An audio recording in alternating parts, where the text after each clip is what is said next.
Alors l'exercice numéro 5, soit E un élément de la classe des cases espace vectoriel non trivial, et soit phi1 et phi2 deux éléments de l'espace dual.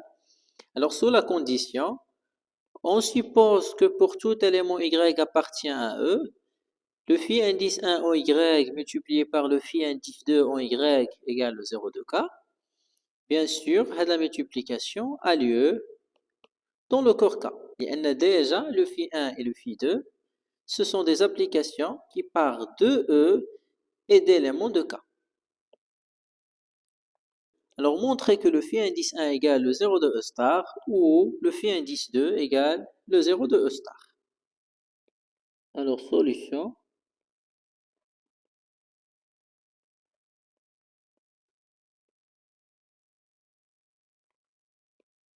Alors, soit le phi 1, le phi 2, deux éléments de E star,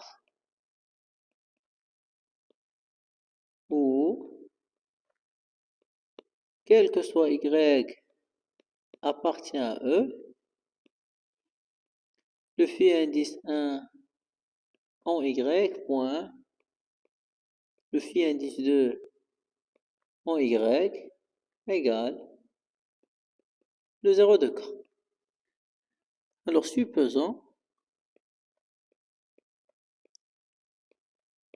que l'image de phi indice 1 elle est inclue dans l'ensemble des diviseurs de 0 de k.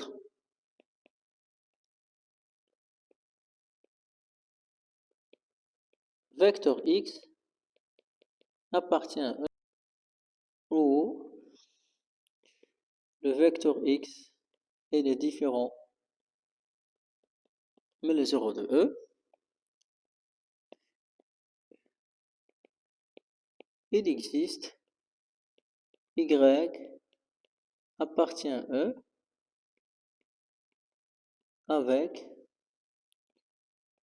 le phi 1 en x point le y égale le 0 de k.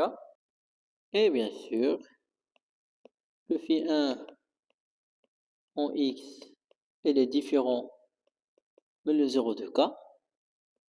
Et le y différent mais le 0 de k.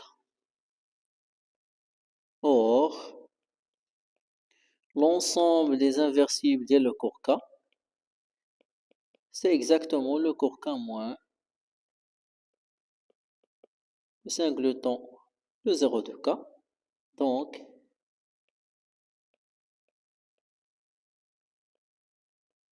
le phi 1 en x moins 1 point le phi 1 en x point y qui égale y égale le 0 de k. Ce qui est absurde. Et bien sûr, le y est différent de 0. C'est d'après la définition de l'ensemble des diviseurs de 0. Donc l'image de phi 1 incluant l'ensemble des diviseurs de 0 de k n'est pas vraie sous cette condition. Et donc par rang asymétrique de phi indice 1 et le phi indice 2, l'image de phi indice 2 elle n'est pas inclue dans l'ensemble des diviseurs qui est le 0 de k. Donc, l'image de phi indice 1 ignore l'image de phi indice 2 n'est pas inclue dans l'ensemble des diviseurs de 0 de k. Et voilà.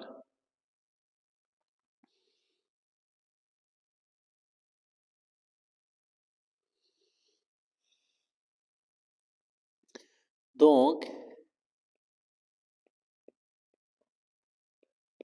quel que soit le vecteur x appartient à E, le phi indice 1 en X égale le 0 de K, ou le phi indice 2 en X égale le 0 indice K. Alors, je vais continuer ici. Donc, l'espace vectoriel E, elle est inclus dans l'union du noyau de phi indice 1 et le noyau de phi indice 2. Et comme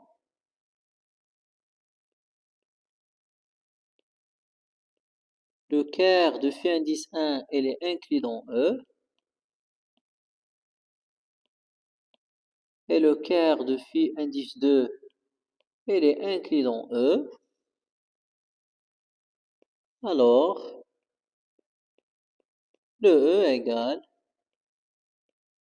le quart de phi indice 1 union le quart de phi indice 2. Donc, on va continuer ici.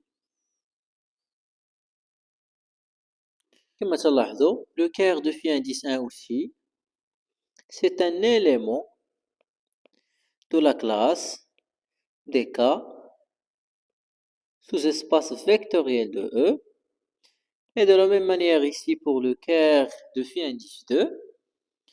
Et donc, comme تنعرفوا, l'union de deux espaces vectoriels, E indice 1 union le E indice 2, est un élément de la classe des sous-espaces vectoriels de E avec le E indice 1 et le E indice 2, deux éléments de cette classe, si seulement si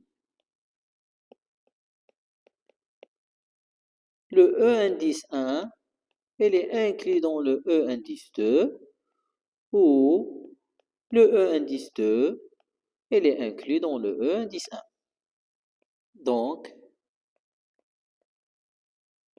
le E égale le noyau de phi indice 1 ou le E égale le noyau de phi indice 2. Car le noyau de phi indice 1 elle est inclus dans le noyau de phi indice 2 ou le noyau de phi indice 2 elle est inclus dans le noyau de phi indice 1. Et bien sûr, comme je n'arrive la seule forme linéaire de E star de le noyau égale E, c'est le 0 de E star. Et la même chose ici pour le phi indice 2. Et voilà. Donc, le phi indice 1 égale le 0 de E star ou le phi indice 2 égale le 0 de E star. Et voilà.